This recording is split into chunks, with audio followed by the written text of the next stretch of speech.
It's the quick, easy meal.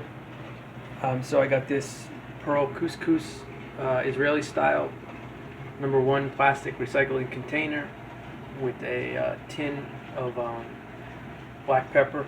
So I had this bean gravy. It's made with white kidney beans and some olive oil, some garlic, some sage, a little bit of salt and pepper. And tonight I used it for this. And it should be a little bit warm still. Let's see if I can taste it. I put some fresh green onions and tomatoes in it. So it's like pasta with brown gravy instead of sauce.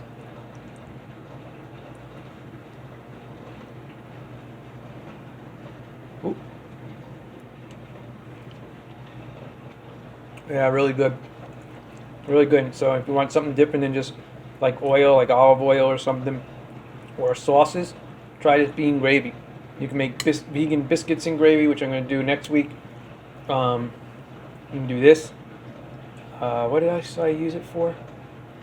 Oh, I made like chicken cutlets with jackfruit, and I put this over it, and that was excellent, real excellent. So I'm gonna go enjoy this because this is pretty good.